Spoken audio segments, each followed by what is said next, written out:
অনেক দিন আগের কথা। কোনো এক জঙ্গলে একটা মিষ্টি টুনটুনি পাখি তার আদরের বাচ্চা টুলুকে নিয়ে বাস করত।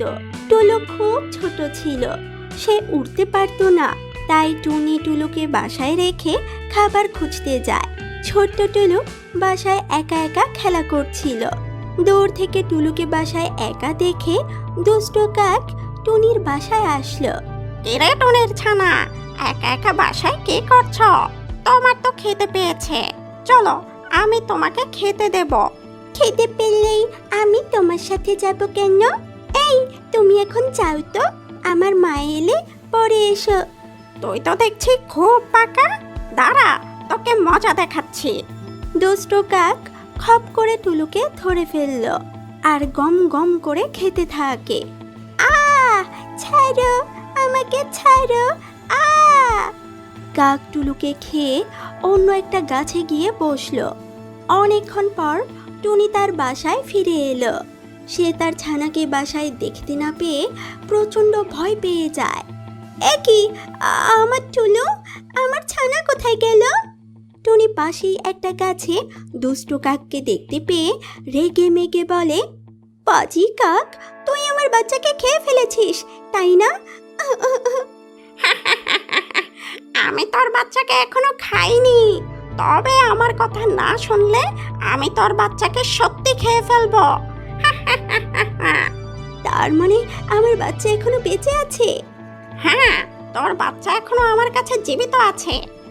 আমি তোমার সব কথা শুনবো, তুমি দয়া করে আমার বাচ্চার কিছু করো না। তাহলে তুই প্রতিদিন আমার জন্য খাবার নিয়ে আসবি, আমি বসে বসে আরাম করে খাবো। আর যেদিন খাবার আনবি না, সেদিন আমি তোর বাচ্চাকে খেয়ে ফেলবো। আমি প্রতিদিন তোমার জন্য খাবার নিয়ে আসবো, তুমি আমার বাচ্চার কোনো ক্ষতি করো না কাক ভাই। তাহলে যা, আজ থেকে কাজে লেগে পড়। তারপর টুনি জঙ্গলে খাবার খুঁজতে লাগলো। অনেক খোঁজাখুঁজির পর সামান্য কিছু খাবার পেল। টুনি সেই খাবার নিয়ে কাকের কাছে যায়। কি রে, আমাকে সারাদিন অপেক্ষা করিয়ে এই সামান্য কিছু খাবার নিয়ে আসলি? সারাদিন অনেক খোঁজাখুঁজি করে এইটুকু খাবার জোগাড় করতে পেরেছি কাক ভাই। জঙ্গলে আজকাল কোনো খাবার পাওয়া যায় না। আজ এই অল্প খাবারে চালিয়ে নিচ্ছি, কিন্তু কাল থেকে আমার বেশি খাবার চাই। তারপর থেকে টুনি প্রতিদিন কাকের জন্য খাবার নিয়ে আসতো, আর কাক মজা করে খাবার খেত। একদিন টুনি বেশ ভালো খাবার আনলো। এ রে, আজ দেখি ভালো ভালো খাবার জোগাড় করে এসেছিস। কাক ভাই, অনেক দিন হলো বাচ্চাটাকে দেখি না। আমার বাচ্চা কেমন আছে? খুব দেখতে ইচ্ছে করছে কাক ভাই। শোন, তোর বাচ্চা অনেক ভালো আছে, কিন্তু তুই এখন দেখা করতে পারবি না। 1 মাস পর তোকে দেখা করতে দেব। কেন 1 মাস পর কেন কাক ভাই? এত কথা বলছিস কেন? বেশি কথা বললে আজই আমি তোর বাচ্চাকে খেয়ে ফেলবো। না না, আমার 1 মাস পরে দেখা করতে দিলেও হবে। তুমি আমার বাচ্চার কোনো ক্ষতি করো না। এখন যা, আমার জন্য খাবার নিয়ে আয়। টুনি কান্না করতে করতে খাবার আনতে চলে যায়। কিন্তু সারাদিন খোঁজাখুঁজি করেও টুনি কোনো খাবার জোগাড় করতে পারেনি। টুনি মন খারাপ করে একটা গাছের নিচে বসে রইল। আর তখন সেই পথ দিয়ে মিষ্টি টিয়া যাচ্ছিল। কি হলো টুনি বোন, তোমার মন খারাপ কেন? টুনি কাঁদো কাঁদো হয়ে টিয়ার কাছে সব ঘটনা খুলে বলল। সব শুনে টিয়া বলল, ওই কাক খুব খারাপ আর মিথ্যাবাদী।